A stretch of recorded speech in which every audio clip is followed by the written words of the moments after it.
Assalamualaikum warahmatullahi wabarakatuh. Salam dan bahagia. Perkenalkan, nama saya Noparina Siregar. Saya bertugas di SDN 0201 Binanga, Kecamatan Barumun Tengah, Kabupaten Padang Lawas, Sumatera Utara. Saya merupakan CGP Rekognisi Angkatan 10. Pada kesempatan ini, saya akan berbagi praktik mengenai video diseminasi budaya positif yang telah saya lakukan kepada rekan sejawat di SDN 0201 Binanga. Untuk lebih jelasnya, yuk kita simak videonya.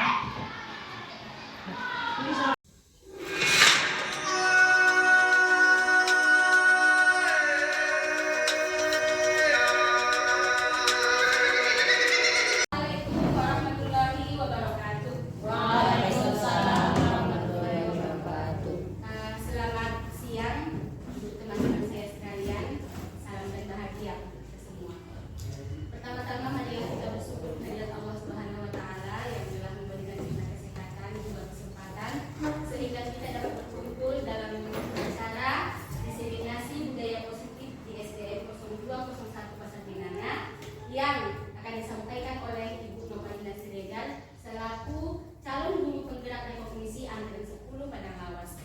Selanjutnya, salawat beriring salam kepada Nabi besar Muhammad SAW. Semoga kelak kita menjadi hamba yang mendapatkan syafaat dari beliau di akhir. Baiklah, Ibu dan Bapak-bapak sekalian, dalam kesempatan ini izinkan saya menyampaikan susunan acara yang akan kita lalui dalam rangka diseminasi budaya positif dari Ibu Nova. Yang pertama adalah pengantar dari saya, kemudian nanti ada kata sambutan dari Ibu Kepala Sekolah, selanjutnya penyampaian materi oleh Ibu Noparina Siregar, dan nanti akan diselingi dengan sedikit oleh Bapak Tanwisi, dan selanjutnya nanti akan ada doa dari Bapak Ongku, dan selanjutnya juga acara snack. Demikian dari saya.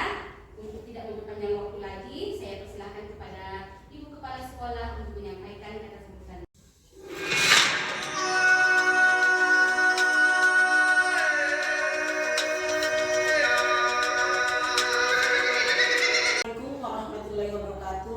Waalaikumsalam warahmatullahi wabarakatuh. Syukur alhamdulillah saya ucapkan kehadirat Allah Subhanahu wa taala yang mana di siang hari ini kita berkumpul di dalam ruangan ini. Selalu beserta salam saya ucapkan kepada junjungan kita Nabi besar Muhammad SAW. Syafaatnya selalu kita harapkan di hari kemudian. Nah, saya selaku mewakili kepala sekolah pada hari ini, pada kesempatan ini mengucapkan ribuan terima kasih kepada Bapak, Ibu, Guru SD 0201 Pasar Binanga yang telah meringankan langkahnya untuk menghadiri undangan dalam acara diseminasi budaya positif di SDN 0201 Pasar Binanga oleh Noparina Siregar, CGP Rekognisi Angkatan 10. Semoga apa yang dipaparkan oleh Ibu Noparina Siregar dapat kita jalankan. Lillahi taufiq wal hidayah. Assalamualaikum warahmatullahi wabarakatuh. Waalaikumsalam.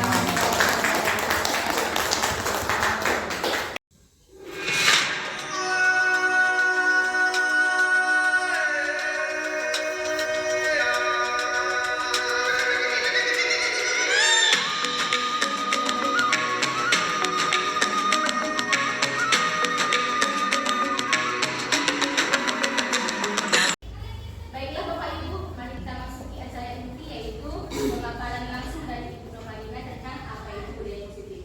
Kepada beliau kami persilahkan dengan segala hormat.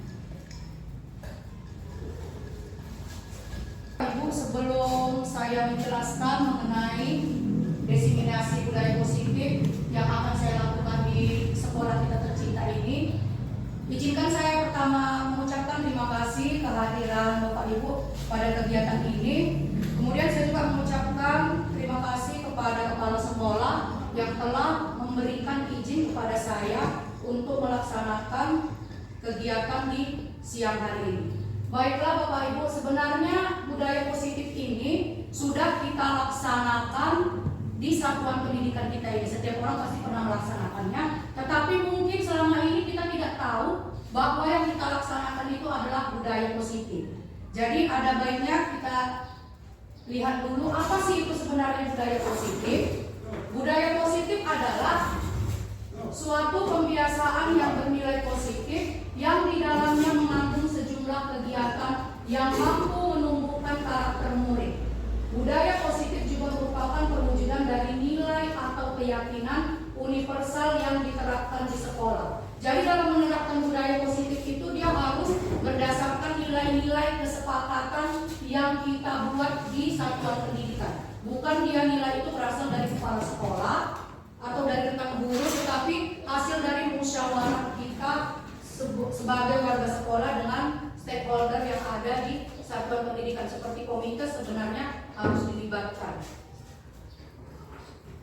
Adapun budaya positif ini sesuai dengan pemikiran Bapak Pendidikan Nasional yaitu Ki Hajar Dewantara, di mana beliau merumuskan bahwa untuk mentransfer ilmu pengetahuan dan menumbuhkan karakter murid harus disesuaikan dengan lingkungan belajar yang kondusif. Adapun konsep inti budaya positif yaitu yang pertama perubahan paradigma belajar, yang kedua konsep disiplin positif, yang ketiga kebutuhan dasar manusia, yang keempat motivasi belajar, yang kelima posisi kontrol, yang keenam segitiga restitusi, dan yang ketujuh keyakinan kelas. Adapun pembelajaran dengan paradigma baru, bahwa pembelajaran ini merupakan pembelajaran yang dirancang berdasarkan prinsip pembelajaran berdiferensiasi. Seperti kita ketahui bersama, pembelajaran berdiferensiasi itu adalah pembelajaran yang disesuaikan dengan karakteristik, dengan minat, bakat, kodrat alam, dan kodrat zaman yang dimiliki peserta didik, sehingga nantinya akan menghasilkan atau menumbuhkan siswa yang berhasil sesuai dengan tujuan pendidikan nasional, yaitu pelajar yang berprofil pelajar Pancasila. Kemudian sering terjadi miskonsepsi tentang pengertian dari teori kontrol ini. Yang pertama, guru itu menganggap bahwa dia yang bisa mengontrol atau mengendalikan murid. Kemudian penguatan positif, efektif, dan bermanfaat. Kemudian ilusi bahwa orang dewasa berhak memaksa, dan selanjutnya pada diri anak. Sebenarnya semua ini tidak benar. Ini hanya miskonsepsi pengertian kita terhadap teori tersebut. Kemudian perubahan paradigma belajar, yaitu di sini ada stimulus respon dan teori kontrol, di mana di stimulus respon itu kebutuhan kita sama. Jadi kebutuhan semua makhluk hidup atau semua murid itu sebenarnya sama menurut stimulus respon. Sedangkan yang kedua, perilaku buruk dilihat sebagai kesalahan. Yang ketiga, saya bisa mengontrol orang lain. Kemudian pemaksaan ada pada saat bujukan gagal, mencoba mengubah orang agar berpandangan sama dengan kita. Selanjutnya, sedangkan menurut teori kontrol itu yaitu pertama, kebutuhan kita sebenarnya berbeda. Kemudian semua perilaku memiliki tujuan. Anda atau kita tidak bisa mengontrol orang lain. Kemudian kolaborasi menciptakan pilihan-pilihan baru. Dan selanjutnya yang terakhir, kita berusaha memahami pandangan orang lain. Jadi sebenarnya apa sih pengertian disiplin positif? Disiplin positif itu berasal dari kata disiplina yang artinya belajar. Disiplin mengacu pada disiplin diri yang memiliki tanggung jawab terhadap apa yang dilakukan berdasarkan nilai-nilai yang diyakini. Disiplin positif merupakan salah satu cara penerapan disiplin yang bertujuan untuk menumbuhkan kesadaran serta memberdayakan murid tanpa imbalan, penghargaan atau reward, ancaman, dan hukuman.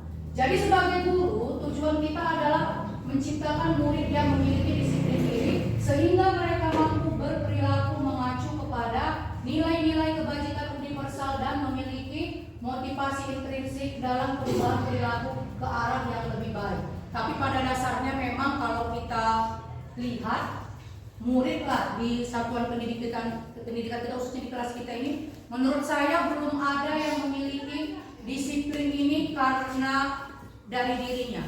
Masih juga ada, apalagi kelas 6 ya. Selanjutnya contoh nilai kebajikan atau institusi atau organisasi. Di sini saya sebenarnya ini ada 6, tapi saya di sini mengambil hanya 3.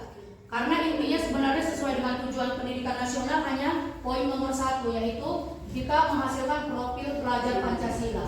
Di mana nilai-nilai profil pelajar Pancasila ini ada 6 dimensi. Yang pertama beriman dan bertakwa kepada Tuhan Yang Maha Esa dan berakhlak mulia. Kemudian yang kedua berkebinekaan global. Yang ketiga gotong royong. Yang keempat mandiri. Yang kelima kreatif dan yang keenam bernalar kritis. Sedangkan dia menurut Ibu Primerius atau program PYP, toleransi, rasa hormat, integritas, mandiri, menghargai, antusias, empati, keingintahuan, kreativitas, kerjasama, percaya diri, dan komitmen. Sedangkan menurut keterampilan hidup atau skill, nilai kebajikan yang harus kita terapkan di sekolah yaitu dapat dipercaya, lurus hati, pendengar yang aktif, tidak merendahkan orang lain, dan memberikan yang terbaik dari diri. Jadi saya di sini mengambil profil pelajar Pancasila karena sesuai dengan tujuan dari pendidikan nasional kita. Selanjutnya, disiplin positif ini tadi sesuai dengan gagasan Ki Hajar Dewantara dan Diana Gosen yang mengartikan bahwa disiplin sebagai bentuk kontrol diri yaitu belajar untuk mengontrol diri agar dapat mencapai suatu tujuan mulia. Tujuan mulia di sini mengacu pada nilai-nilai kebajikan universal yang disepakati bersama tanpa memandang suku, agama, dan latar belakang lainnya. Adapun kita sebagai bangsa Indonesia yaitu profil pelajar Pancasila adalah nilai kebajikan yang hendak kita capai bersama, baik kita sebagai pendidik atau guru maupun sebagai murid. Oke, terima kasih.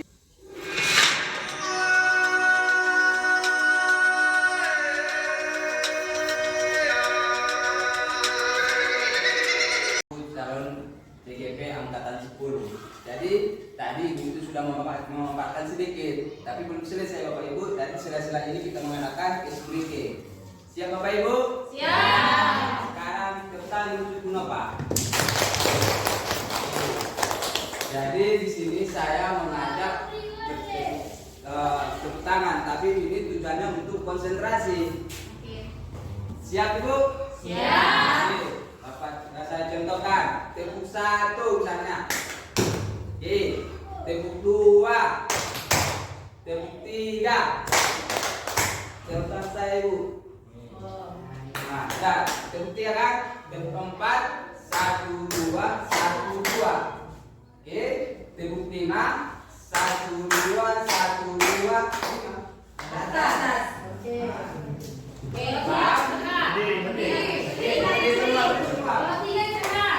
Kalau 3 Bapak Ibu, 1, 2, 3. Tengah. Kalau 1 dia tengah.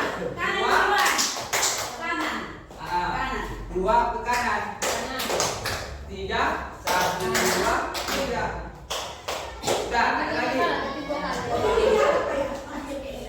Nanti kalau saya bilang tepuk 3, berarti 1, 2. Kalau saya bilang tepuk 4, 1, 2, 1, 2. Kalau saya bilang tepuk 5 tadi, 1, 2, 1, 2. Oke, siap.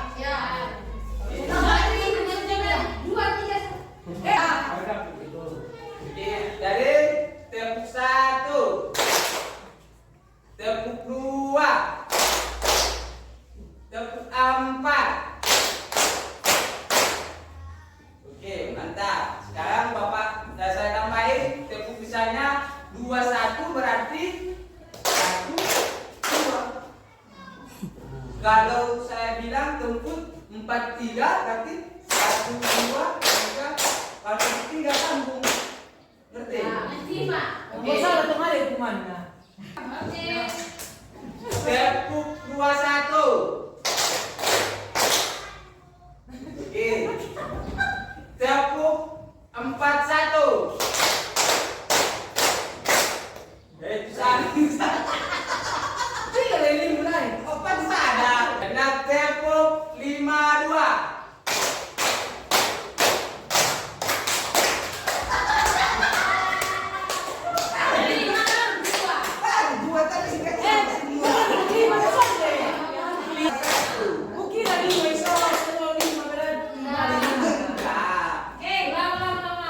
Waalaikumsalam.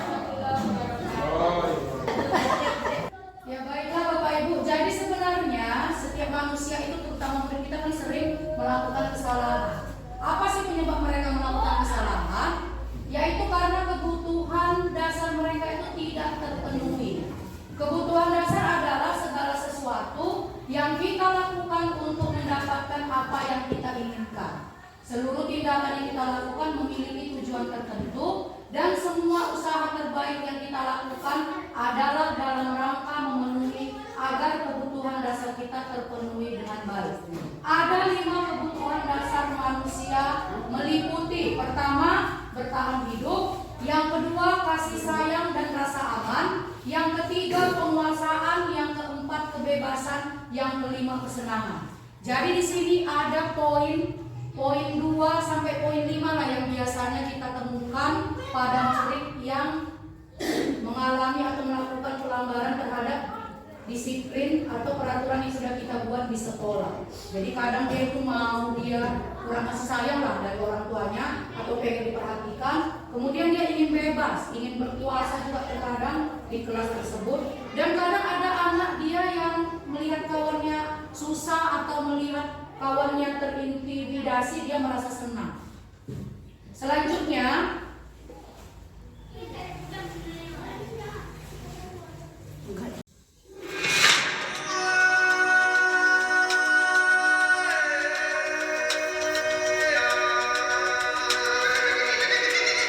apa sebenarnya yang memotivasi perilaku anak? Yang pertama, untuk menghindari ketidaknyamanan atau hukuman. Yang kedua, untuk mendapatkan imbalan atau penghargaan.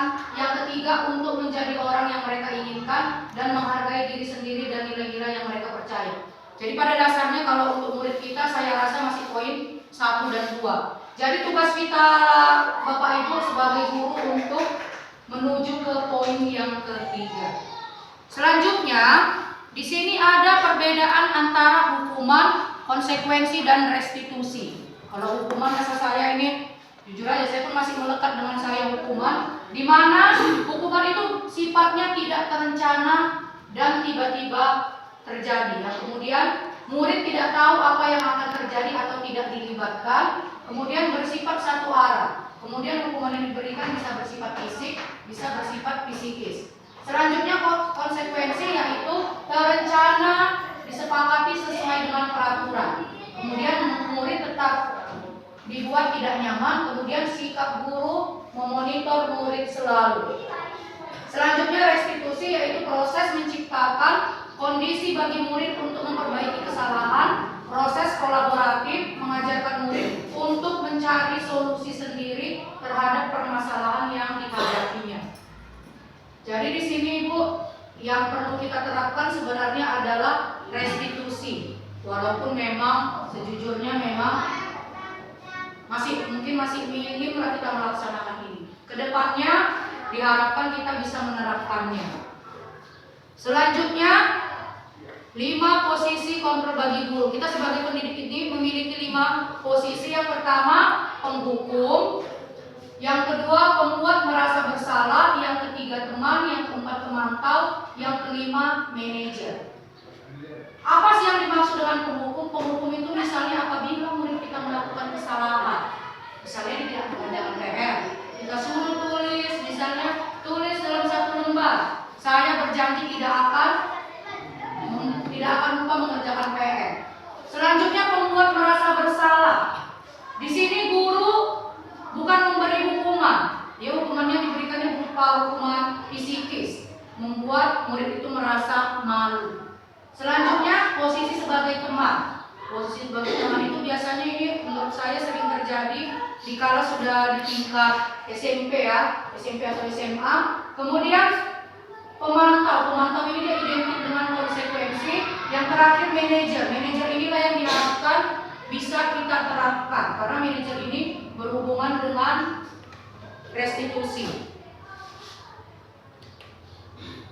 Selanjutnya, Bapak Ibu, di sini ada contoh penerapan 5 posisi kontrol guru. Yang pertama, kasusnya murid tidak memakai atribut lengkap saat upacara bendera. Jadi kalau kita mengambil posisi sebagai penghukum, murid yang tidak memakai atribut itu hormat bendera selama setengah jam. Selanjutnya, pembuat merasa bersalah. Kita menempatkan diri kita sebagai pembuat merasa bersalah untuk menyelesaikan kasus tersebut, yaitu berapa kali ibu memberitahumu, kamu selalu berbuat itu lagi dan mengecewakan ibu. Jadi dia ada intonasi kata yang menyalahkan murid tersebut. Selanjutnya, yang ketiga, sebagai teman, kasusnya masih sama, yaitu murid tidak memakai atribut lengkap saat upacara bendera. Ayah dong ikuti aturan sekolah, atau tolong bantu ibu ya sekali ini saja, atau ya sudah tidak apa-apa, lain kali jangan sampai berbuat seperti ini lagi ya. Jadi menganggap murid itu adalah teman. Selanjutnya, posisi yang keempat yaitu pemantau. Kamu sudah melanggar peraturan sekolah. Kamu tahu konsekuensinya. Setelah upacara, kamu beli atributnya ke koperasi dan jangan diulang lagi. Itu posisinya sebagai pemantau. Selanjutnya posisi yang terakhir yaitu posisi manajer. Inilah yang diharapkan ada pada diri kita sebagai guru. Apakah kamu tahu kesalahanmu, nak? Kira-kira bagaimana kamu memperbaiki kesalahanmu tersebut? Jadi kita mengajak murid untuk menyadari kesalahan yang telah dilakukannya dan mengajak murid untuk berpikir bagaimana cara mengatasi atau solusi terhadap pelanggaran yang telah ia lakukan. Ya, dari pemaparan saya ini Bapak Ibu, apakah ada yang mau dipertanyakan? Bapak Ibu, karena tidak ada yang bertanya berarti saya sudah menganggap Bapak Ibu ngerti. Sekarang di sini ada dua contoh pernyataan yang dilontarkan oleh guru. Jadi di sini saya minta Bapak atau Ibu menyebutkan berdasarkan pernyataan tersebut dia termasuk ke posisi mana. Apakah dia penghukum, pembuat merasa bersalah, teman, pemantau, atau manajer. Yang pertama, seorang guru mengatakan, saya kecewa sekali denganmu. Ya, coba Ibu.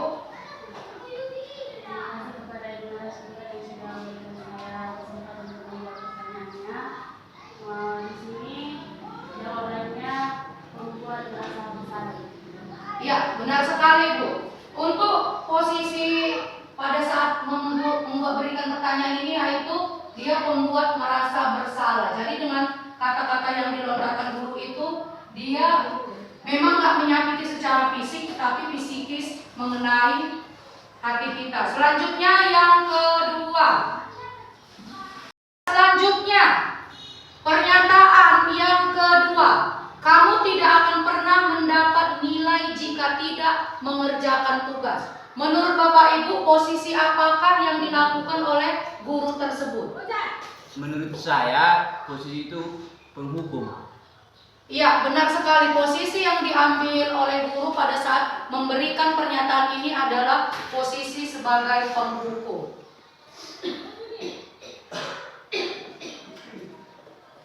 Baiklah Bapak Ibu, dari 5 posisi kontrol yang tadi saya jelaskan, saya sudah membuat 4 kasus. Kalau tadi kan dia dalam bentuk kalimat singkat, ini ada kasus yang mau Bapak Ibu analisis berdasarkan kasus itu. Apakah dia sebagai penghukum, sebagai teman, sebagai manajer, sebagai pembuat merasa bersalah.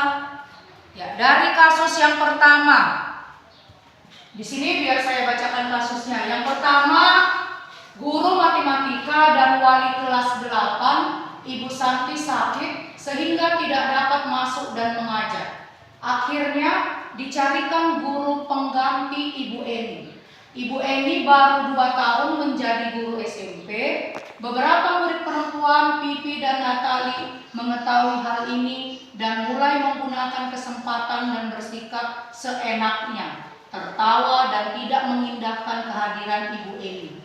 Ibu Eni mencoba menyapa, yaitu ada siswa yang bernama Natali dengan ramah sambil mengingatkan mereka untuk tetap fokus pada pengerjaan tugas. ayolah tugasnya dikerjakan. Nanti ibu ditegur bapak kepala sekolah. Kalau kalian tidak kerjakan tugas, tolong bantu ibu ya. Namun Pipi dan Natali malah jadi tertawa. Ah ibu, santai saja ibu. Mereka tetap tidak mengerjakan tugas dan malah mengobrol. Selanjutnya, ini lanjutan dari kasus yang pertama tadi. Keesokan harinya, Ibu Santi ini adalah wali kelas yang digantikan oleh Ibu Eni. Ibu Santi memanggil Pipi dan Natali serta menanyakan tentang laporan Ibu Eni. Ibu Santi menanyakan apakah mereka benar-benar melakukan dan bersedia memperbaiki permasalahan yang ada. Pipi dan Natali sebelumnya ragu-ragu dan membela diri, namun pada akhirnya mengatakan akan meminta maaf.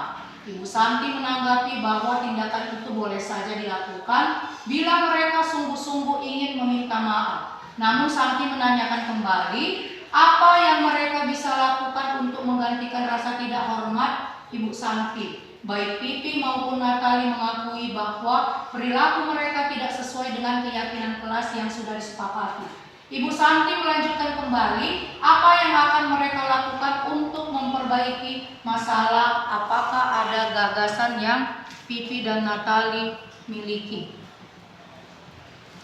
Iya, selanjutnya setelah berpikir sejenak, Natali dan Pipi mengusulkan bagaimana kalau mengadakan sebuah diskusi kelompok dengan teman-teman sekelasnya.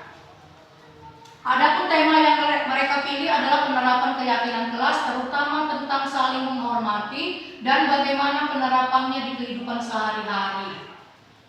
Usulan kedua kemudian mengirim email kepada Ibu Eni tentang maksud mereka membuat diskusi untuk membuat keyakinan kelas. Mereka pun memberitahu Ibu Eni bahwa mereka juga akan memberitahu kepala sekolah, Pak Hasan, bila lain waktu kalau guru lain tidak hadir, maka Ibu Eni lah yang akan menggantikan guru tersebut. Ya, dari kasus satu ini, karena tadi kan tidak ada yang bertanya, saya ingin menggali lagi pemahaman Bapak Ibu. Dari kasus yang pertama ini, dia termasuk posisi apakah yang diambil oleh Ibu Santi? Ibu, di sini saya beri kesempatan 5 menit untuk menganalisis kasus ini berdasarkan pertanyaan saya yang tadi ya. Apakah dia termasuk posisi penghukum, pembuat merasa bersalah, teman, manajer? Itulah ya Bu. Saya beri waktu dah Bu 5 menit. Ya baiklah, di sini ada Ibu Rina yang akan menjawab pertanyaan dari kasus yang pertama. Mari Ibu Rina, saya persilakan.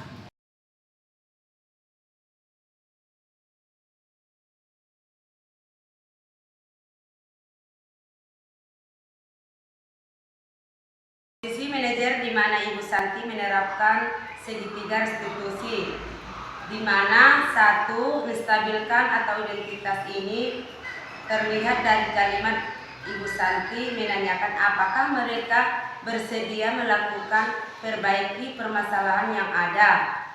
Pipi dan Natali sempat ragu dan membela diri, namun pada akhirnya mengatakan akan minta maaf. Yang kedua, validasi tindakan. Ibu Santi menanggapi bahwa tindakan ibu itu tidak boleh saja dilakukan bila mereka sungguh-sungguh minta maaf. Namun Ibu Santi menanyakan kembali apa yang bisa mereka lakukan untuk mengganti saja rasa hormat tersebut. Kemudian yang ketiga, menanyakan keyakinan. Ibu Santi melanjutkan kembali apa yang akan mereka lakukan untuk memperbaiki masalah, apa ada gagasan.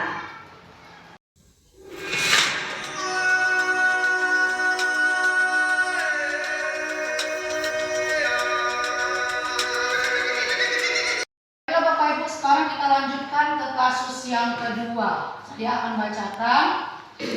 Sabrina hari itu bangun terlambat dan terburu-buru sampai di sekolah. Dia pun akhirnya sampai di gerbang sekolah, tapi baru menyadari kalau tidak menggunakan sepatu hitam seperti tertera di peraturan sekolah. Jadi di sini diwajibkan sepatu berwarna hitam. Di depan pintu kelas, Bapak Lukman memperhatikan sepatu Sabrina yang berwarna coklat. Sabrina berusaha menjelaskan bahwa dia terburu-buru dan salah mengenakan sepatu. Pak Lukman menanyakan Sabrina, apa peraturan sekolah tentang seragam warna sepatu? Sabrina menjawab sudah mengetahui sepatu harus berwarna hitam, namun terburu-buru dan salah mengenakan sepatu. Selain tidak mungkin kembali pulang ke rumah karena jarak rumahnya yang sangat jauh sekali, Pak Lukman tetap bersikeras pada peraturan yang berlaku dan mengatakan, "Ya sudah, kamu sudah melanggar peraturan sekolah. Kamu salah, sudah terlambat, salah pula warna sepatumu. Segera buka sepatumu kalau tidak bisa mengenakan warna sepatu sesuai peraturan." Sabrina meminta maaf dan memohon kembali kepada Pak Lukman agar tetap dapat mengenakan sepatu dan berjanji tidak akan mengulang kesalahannya. Namun Pak Lukman tidak mau tahu. "Tidak, kamu telah melanggar peraturan sekolah. Kalau tidak sanggup ambil sepatu di rumahmu atau diantarkan sepatumu ke sekolah, ya sudah. Kamu tidak bersepatu saja seharian di sekolah. Sekarang copot sepatumu dan silakan belajar tanpa sepatu seharian."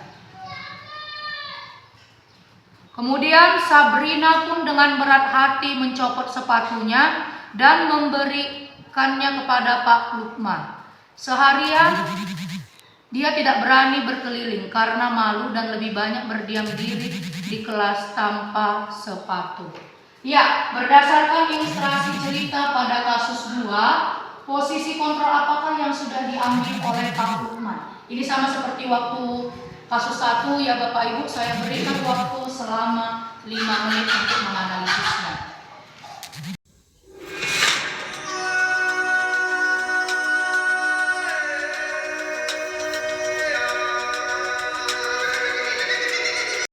Baik, Bu, saya akan mencoba menanggapi tentang kasus 2 tadi. Nah, kalau menurut saya, posisi kontrol pada kasus 2 itu yaitu sebagai penghukum. Nah, di sini dapat kita lihat dari kalimat gurunya, yaitu yang mengenai ya sudah, kamu sudah melanggar peraturan sekolah, kamu salah, sudah terlambat, salah pula warna sepatunya. Nah, selanjutnya, guru memerintahkan si siswa tadi untuk segera membuka sepatu. Nah, kalau tidak bisa memakai warna sepatu sesuai yang aturan yang sudah dibuat. Nah, sehingga si murid tadi belajar tanpa menggunakan sepatu sehingga tidak bisa keluar kelas menurut saya. Nah, mungkin itu saja yang bisa saya tanggapi. Lebih kurangnya saya ucapkan terima kasih.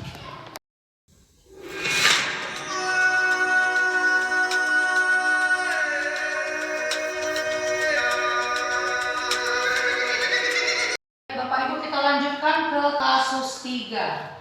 Ini adalah kasus yang terakhir. Ibu Dani sedang menjelaskan pelajaran bahasa Inggris di papan tulis. Namun beliau memperhatikan bahwa Fajar malah tidur-tiduran dan tanpa acuh tak acuh pada pembelajarannya. "Fajar, coba jawab pertanyaan nomor 3. Maju ke depan dan kerjakan di papan tulis." Fajar pun tampak malas-malasan maju ke depan, dan sesampai di depan papan tulis pun Fajar hanya diam terpaku sambil memegang buku bahasa Inggrisnya dan memainkan spidol di tangannya. "Ayo Fajar, makanya jangan tidur-tiduran, lain kali perhatikan. Sudah sana, duduk kembali." Kira-kira siapa yang bisa?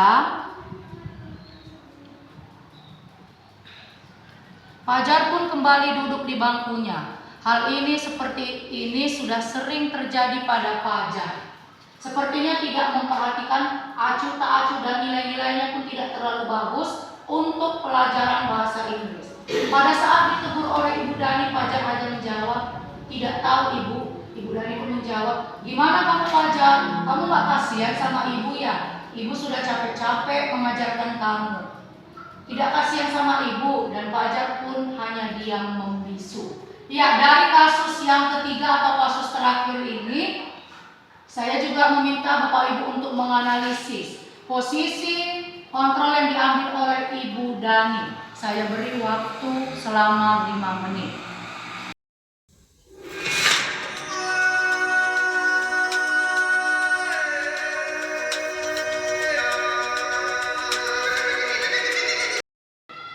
Ya, saya akan mencoba menjawab dari kasus 3. Menurut saya, pada kasus 3, posisi kontrol guru tersebut adalah pembuat merasa bersalah. Dapat kita lihat dari kalimat yang diucapkan tadi, gimana kamu Fajar? Kamu gak kasihan sama ibu ya? Ibu sudah capek-capek mengajarkan kamu. Tidak kasihan kah sama ibu? Ya, dari kalimat itu kita lihat bahwa si guru tersebut membuat anak merasa bersalah. Ya, saya kira itu jawaban dari saya. Saya ucapkan terima kasih. Baiklah Bapak Ibu, dari ketiga jawaban yang sudah disampaikan oleh Ibu tersebut sudah benar bahwa untuk kasus yang pertama dia posisi sebagai manajer, di mana menerapkan segitiga restitusi dalam menyelesaikan permasalahan. Sedangkan untuk kasus yang kedua sebagai penghukum, di mana Pak Lukman sudah memaksa atau tidak menerima alasan siswanya yang memakai sepatu yang tidak berwarna hitam. Kemudian yang ketiga sebagai pembuat merasa bersalah. Ya, itu dapat kita lihat dari pernyataan Ibu Dani kepada Fajar. Gimana kamu Fajar? Kamu gak kasihan sama ibu? Ibu sudah capek-capekan mengajari kamu. Tidak kasihan sama ibu dan Fajar pun dia membisu. Ya, jadi dari sini saya bisa menarik kesimpulan bahwa Bapak Ibu telah memahami atau benar-benar tahu mengenai 5 posisi kontrol yang harus dimiliki oleh seorang guru. Tetapi perlu ditekankan Bapak Ibu, yang paling harus kita laksanakan yaitu posisi kontrol sebagai manajer. Karena inilah dia yang berkaitan dengan disiplin positif yang saya diseminasikan kepada Bapak Ibu. Ya baiklah Bapak Ibu, kita sebagai guru harus ada baiknya mengambil posisi sebagai manajer. Jadi dalam posisi sebagai manajer ini ada baiknya kita membuat sebuah keyakinan kelas atau keyakinan sekolah. Mengapa keyakinan kelas? Mengapa bukan peraturan kelas? Karena keyakinan kelas itu yang pertama bersifat abstrak. Yang kedua, berupaya pernyataannya bersifat universal, dibuat dalam pernyataan positif, sedikit saja agar mudah diingat. Jadi kalimatnya tidak panjang. Kemudian yang kelima, sesuai dengan kondisi kelas dan sekolah sehingga mudah diterapkan. Yang keenam, semua warga sekolah atau warga kelas dilibatkan saat membuat keyakinan kelas. Jadi itu bedanya dengan peraturan sekolah atau peraturan kelas. Karena biasanya kalau peraturan sekolah itu kan dia bersifat mengikat dan kita warga sekolahnya tidak dilibatkan dalam pembuatannya. Selanjutnya, apa itu keyakinan kelas? Keyakinan kelas adalah nilai-nilai kebajikan universal yang disepakati secara tersirat dan tersurat, terlepas dari latar belakang suku, agama, budaya, dan lain-lain. Dalam sebuah kelas, nilai-nilai kebajikan ini lebih menekankan pada keyakinan seseorang yang termotivasi secara intrinsik. Seseorang akan lebih tergerak dan bersemangat untuk menjalankan keyakinannya daripada hanya sekedar mengikuti serangkaian peraturan tertulis tanpa makna nilai-nilai kebajikan universal dalam keyakinan kelas maupun sekolah. Ini jugalah yang menjadi landasan kita dalam menyusun visi misi di sekolah. Untuk menerapkan keyakinan kelas itu, kita perlu juga mengetahui tentang restitusi. Jadi kalau ini juga ada materi ini kita temukan di PMM ya. Jadi sedikitnya yang sudah melaksanakan aksi nyata disiplin positif pasti sudah tidak asing lagi tentang restitusi. Apa sih itu restitusi? Restitusi adalah proses menciptakan kondisi bagi murid untuk memperbaiki kesalahan mereka sehingga mereka bisa kembali pada kelompok mereka dengan karakter yang lebih kuat. Ini menurut Diana Gosen 2004. Selanjutnya restitusi juga adalah proses kolaboratif yang mengajarkan murid untuk mencari solusi terhadap masalah yang ia hadapi dan membantu murid berpikir tentang orang seperti apa yang mereka inginkan dan bagaimana mereka harus memperlakukan orang lain menurut Charles Wilson tahun 1996. Selanjutnya, melalui restitusi, ketika murid berbuat salah, guru akan menanggapi dengan cara yang memungkinkan murid untuk membuat evaluasi internal tentang apa yang dapat mereka lakukan untuk memperbaiki kesalahan mereka. Selanjutnya, ada peluang besar bagi murid untuk bertumbuh ketika mereka melakukan kesalahan karena hakikatnya begitulah cara kita belajar. Selanjutnya, ciri-ciri restitusi. Adapun ciri-ciri restitusi, yang pertama, bukan untuk menebus kesalahan tapi belajar dari kesalahan, kemudian memperbaiki hubungan, tawaran bukan paksaan, kemudian menuntun untuk melihat ke dalam diri, mencari kebutuhan dasar yang mendasari tindakan.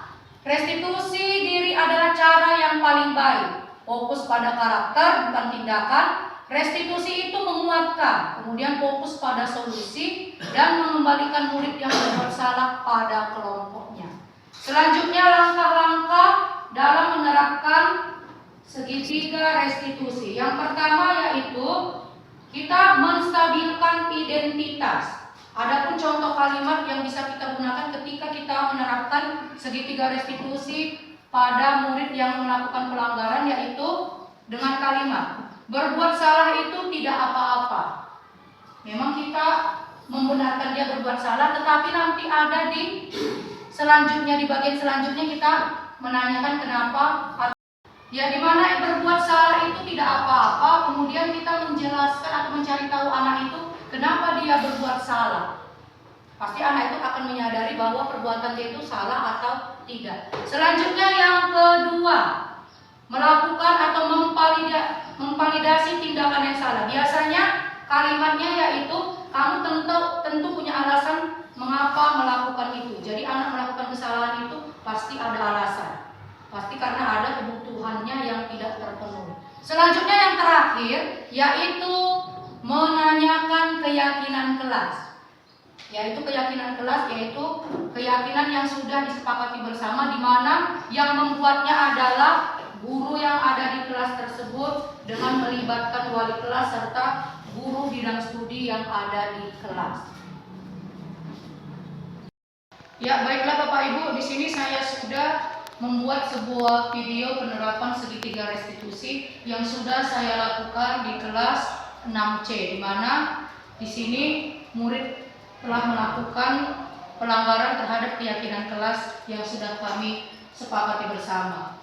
Untuk lebih jelasnya, mari kita saksikan videonya bersama-sama.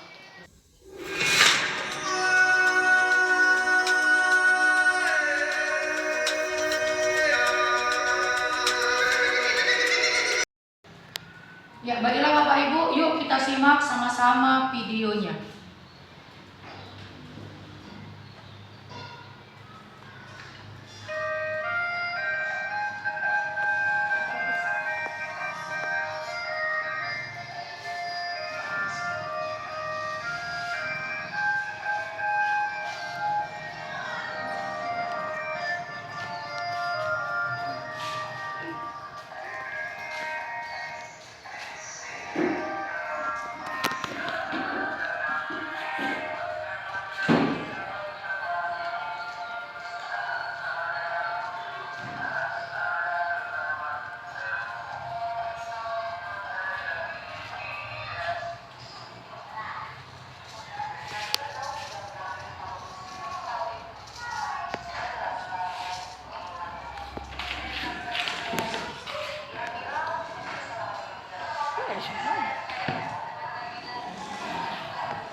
Rani tahu tidak kenapa Ibu panggil?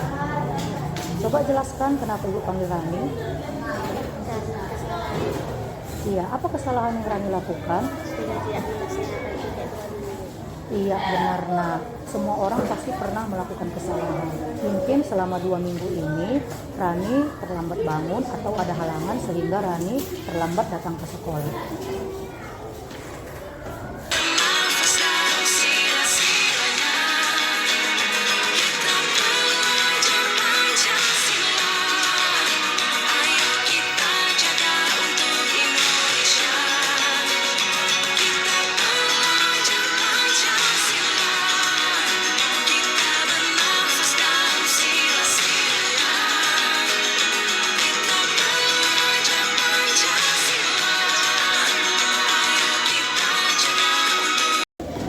Perbuatan yang Rani lakukan salah atau tidak? Kenapa Rani bilang salah?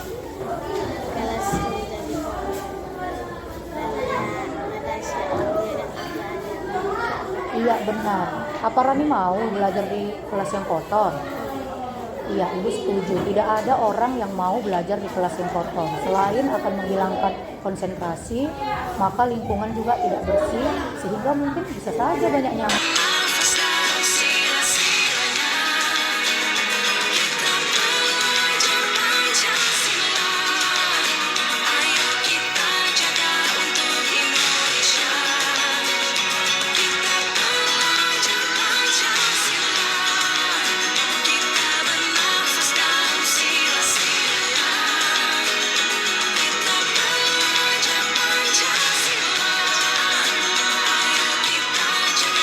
Coba sekarang Rani lihat keyakinan kelas yang sudah kita sepakati bersama. Dari 5 keyakinan ini, poin mana yang sudah Rani langgar? Iya, benar. Poin 2, disiplin dan tepat waktu. Jadi nanti Rani, di rumah Rani harus pandai membagi waktu antara belajar, bermain, dan membantu orang tua. Dan kalau perlu, setiap malam Rani buat alarm ya, supaya bisa bangun pagi dan tidak terlambat ke sekolah. Iya, terima kasih.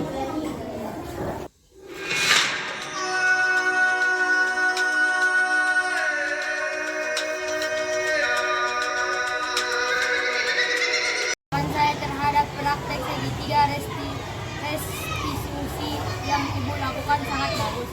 Saya bisa belajar dari kesalahan yang saya lakukan, di mana kesalahan yang saya lakukan bisa merugikan orang lain. Tanggapan saya terhadap praktik segitiga restitusi yang Ibu lakukan sangat baik. Saya menyadari kesalahan yang saya lakukan. Saya akan belajar dari kesalahan tersebut.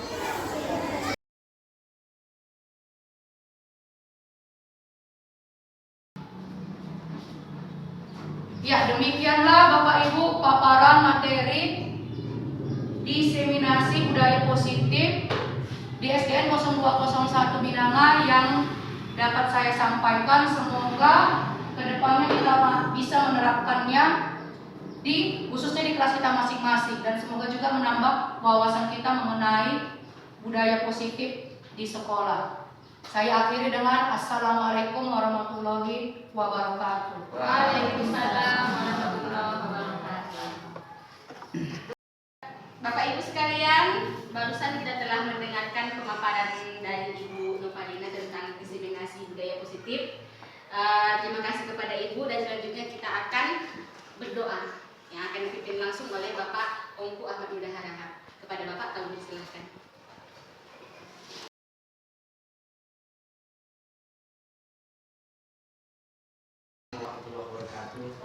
Waalaikumsalam. Menurut ajaran masing-masing, dan pada ibu kami, ibu beragama, akan mohon menyesuaikan. A'udzubillahi minasyaitonirrajim. Bismillahirrahmanirrahim. Alhamdulillahirrahmanirrahim. Hamdan na'imin, hamdan syakirin, hamdan yuhafi na'amu wa yukafi mazidah. Ya Rabbana lakal hamdu kama yang bagi jalali wajhika sultan. Allahumma sholli ala sayyidina Muhammad wa ala ali sayyidina Muhammad Rabbi ghfirli wa liwalidayya warhamhuma kama rabbayana shaghira. Ya Allah ya Rahman ya Rahim, saat ini kami berkumpul dalam rangka acara calon guru penggerak angkatan 10 Padang Lawas. Ya Allah, kami mohon kiranya acara ini selalu berada dalam ridho-Mu ya Allah. Amin. Ya Allah ya Tuhan kami, limpahkanlah kepada kami semua kekuatan, kesabaran, kemudahan dan keikhlasan, serta kecerdasan dan kearifan kepada kami dan kepada khususnya ibu kami yang sedang melaksanakan CGD angkatan 10, ibu guru calon guru penggerak angkatan 10 saat ini, Ibu Noparina Siregar. Amin. Ya Allah yang Maha Memberi, berikanlah kami ilmu yang bermanfaat, kefahaman yang luas dan amalan yang Engkau terima selama kami menjadi pengajar di sekolah ini ya Allah. Berilah kami kemampuan untuk dapat melaksanakan tugas kami di tempat tugas kami ini ya Allah. Ya Allah ya Rabbi, jadikanlah pertemuan kami ini ya Allah pertemuan yang Engkau ridho ya Allah. Ya Allah yang Maha Pengampun, ampunilah dosa-dosa kedua orang tua kami, dosa-dosa kami dan dosa para pendahulu kami ya Allah, khususnya pahlawan pendidik kami ya Allah ya Arhamar Rahimin. Amin. Ya Allah, bimbinglah kami di setiap langkah hidup kami ini. Sungguh hanya kepadamu lah kami meminta dan memohon ya Arhamar Rahimin. Ihdinas siratal mustaqim, siratal ladzina an'amta 'alaihim ghairil maghdubi 'alaihim waladdallin. Amin. Rabbana hab lana min azwajina wa dzurriyyatina qurrata a'yun waj'alna lil muttaqina imama. Amin. Rabbana atina fid dunya hasanah wa fil akhirati hasanah wa qina adzabannar. Amin. Rahmatika subhana rabbika rabbil izzati amma yasifun. Wassalamu alal mursalin walhamdulillahi rabbil alamin. Assalamualaikum warahmatullahi wabarakatuh. Waalaikumsalam warahmatullahi wabarakatuh.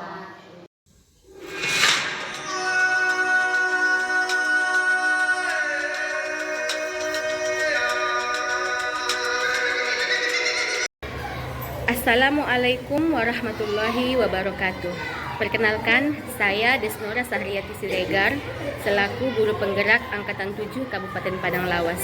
Saya juga merupakan rekan sejawat dari Ibu Noparina Siregar selaku calon guru penggerak rekognisi Angkatan 10 Kabupaten Padang Lawas. Dari paparan Ibu Nopa, saya dan teman-teman menjadi semakin paham apa itu disiplin positif dan bagaimana cara menerapkannya di sekolah.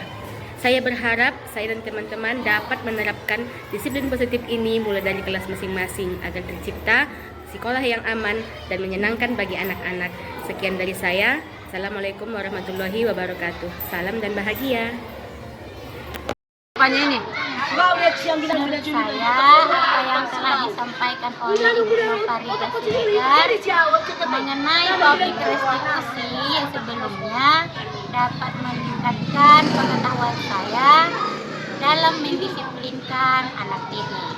Semoga kedepannya saya bisa menerapkannya supaya lebih maksimal. Terima kasih. Assalamualaikum warahmatullahi wabarakatuh. Nama saya Irna Yuni Harahap. Saya calon guru penggerak Kabupaten Padang Lawas. Menurut saya, pemaparan diseminasi budaya positif yang disampaikan oleh Ibu Noparina Siregar sangat menambah wawasan saya dalam menerapkan disiplin positif di sekolah, khususnya di kelas yang saya ampuh, terutama dalam penerapan restitusi dalam mengatasi permasalahan yang terjadi pada siswa. Assalamualaikum warahmatullahi wabarakatuh.